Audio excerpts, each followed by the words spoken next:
Welcome to today's explainer. Today we are absolutely unlocking the mysteries of an ancient Eastern philosophy called 사주명리학. Now look, if you hear that and instantly picture some mystical fortune-telling with a crystal ball, just go ahead and erase that image from your mind. Seriously, what we're actually looking at is a highly observable, incredibly logical natural system of time. It's a profound philosophy deeply rooted in the mysteries of yin and yang and the 5 elements. Think of it as an operating system that maps out the cycles of nature alongside human life, using the intricate mathematical arrangement of the 60 gabja, the 12 earthly branches, and the 10 heavenly stems, all synced to the 24 solar terms. We're going to explore how this system decodes destiny, not as some fixed, terrifying doom, but as a beautiful, ever-flowing rhythm of the universe that you can actually prepare for. Okay, let's dive into this. Here's our roadmap for today. First up, destiny and nature's cycle. Then we'll get into the core secrets of Saju, followed by reinterpreting elements and deities.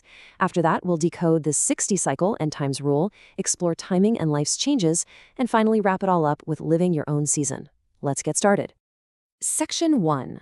Destiny and nature's cycle. Understanding the rhythm of time. Okay, so let's start with the big picture, the macro perspective. To truly grasp 사주명리학, we really have to look at how human life perfectly mirrors the 4 seasons and those 24 solar terms that govern the natural world. Now, you might be wondering, why do good, really capable people sometimes suffer so much? Well, that right there is the fundamental, burning, philosophical question that actually birthed 명리학 in the first place. It traces all the way back to an ancient Eastern text called 논형. The author basically looked at great historical figures. Take Confucius, for instance, right? A sage of immense virtue and massive intellect. And he asked, wait, if this guy is so incredible, why did he have to endure a lifetime of hardship instead of, ruling the world? Why does the universe seem so completely imbalanced? 명리학 literally translates to the study of the principles of what heaven has mandated. It was essentially born from this deep desire to understand these apparent cosmic imbalances. To really get this, we have to completely redefine how we view destiny, or un, as it's called in this philosophy. Modern folks, we tend to view time as an arrow, right? Like, once it's shot, it never ever returns. It just goes straight. But un, it literally means to move and return. It's totally cyclical. Destiny is not a fixed, linear path to success or doom. It's literally the changing of the seasons. Thinking you can simply change your bad luck is honestly like stepping outside in the middle of December and demanding the universe change winter into summer. There is no way it works like that.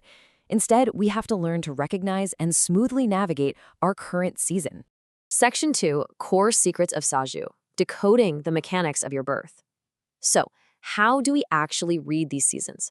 Let's zoom right into the micro level and look at the nuts and bolts of an actual Saju reading. This right here is the absolute core foundation of Saju analysis. Everything revolves around the relationship between 2 specific pillars. First, you have the day stem, or ilgan. You can think of this as the core subject. It's you, your inner self. And second, we have the month branch, or wolji. This acts as the commanding environment. It represents the exact temperature, the humidity, the hot, cold, dry, or wet seasonal climate that you were literally born into. Saju is essentially the study of how your inner self harmonizes with, or maybe fights against, this really powerful environmental climate as time moves forward. It's all about how strong or weak your core is in that specific seasonal setting.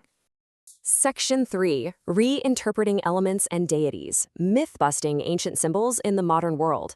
Now, if you've ever heard of the 5 elements, wood, fire, earth, metal, and water, you probably have some preconceived notions about what they mean. Well, we're about to totally challenge those misconceptions and bring these ancient symbols straight into the 21st century. And this brilliantly illustrates why we have to rethink these old concepts. People constantly call the nightlife or the alcohol industry a water business. But in Saju, alcohol is actually a fire element. I mean, sure, physically it looks like a liquid, right? But its core function, its heat, its passion, it literally makes you dizzy and flushed. That is pure fire. So what does a true water business look like today? Well, water is all about flowing, circulating, and connecting things. Therefore, your modern delivery apps, massive logistics companies, and global transportation, those are the absolute ultimate water businesses today. Let's take a quick look at how the specific deities, or shipsong, translate into our modern world. Traditionally, having jokja meant a loss of wealth, which, let's be honest, sounds pretty terrible. But today, It just means you're an absolutely excellent networker who generously buys meals, basically investing your wealth to build a massive human network. Then you've got Punin. These are the outsider geniuses who totally reject traditional norms to find crazy, out-of-the-box solutions. Zhongin types are your orthodox, kind-hearted folks, though they can sometimes be a bit passive. And this one's fun. Having a strong J, or wealth star, it doesn't just mean a big bank account anymore. In modern terms, it indicates a natural, truly captivating charm and sex appeal that just draws people in. Let's zoom in on a very specific fire element, Byonghua. People who have this as their day stem possess this immense spiritual depth and a really visionary charisma. They are the ultimate dreamers and spiritual guides. Think of authors like Hermann Hesse, who wrote such deeply spiritual literature, or Richard Bach with Jonathan Livingston Seagull. It's like this powerful, almost blinding inner light that can lead masses of people, for better or worse, honestly. Section 4, 60 Cycle and Time's Rule, the mathematical gears of history. All right, we've looked at the individual mechanics, but now we really need to step back. We need to observe the massive, overarching mathematical timeline that governs both global human history and our own individual lives. The number 60. In the Eastern calendar system, this is known as the 60 Gabja. It is quite literally the base unit of the universe's operational system. Because we use a base 10 number system in our daily lives today, we kind of overlook the number 60. But think about it. Time itself is built on it. 60 seconds, 60 minutes. In history, it actually moves in multiples of this exact number. For example, Bismarck united the German Empire back in 1870. Exactly 120 years later, which is exactly 2 perfect 60-year cycles, Germany was reunited in 1990. That is not just some random coincidence, folks. That's the mathematical gears of history turning. Within these larger, sweeping cycles, there is actually a very specific, fascinating rhythm. We call it the 18-year rule. Immense power, absolute glory, or even deep, devastating shame generally peaks and then fades over an 18-year period. Let's take Adolf Hitler as a dark but perfect historical example. He wrote his manifesto in prison in 1926, right? That laid his foundation. Exactly 18 years later, in 1944, he reached the absolute peak of his destructive power and influence over Europe. But by 1945, the cycle completely snapped, leading to a total collapse. Whether we're talking about massive political power or just immense personal wealth, extreme peaks almost never sustain beyond this specific 18-year window. So the crucial point is how we can actually apply this mathematical rhythm to predict our future. Let's look at something huge right now: artificial intelligence. The academic field of AI was officially born way back in 1956. Exactly 60 years later, in 2016, AlphaGo completely shocked the world. But the true widespread societal leap? According to this Saju system, major shifts happen at the 72-year mark. That's one full 60-year cycle plus a smaller 12-year microcycle. If we do the math, that points us directly to the year 2028 as the genuine, unstoppable tipping point where the AI era fully takes over.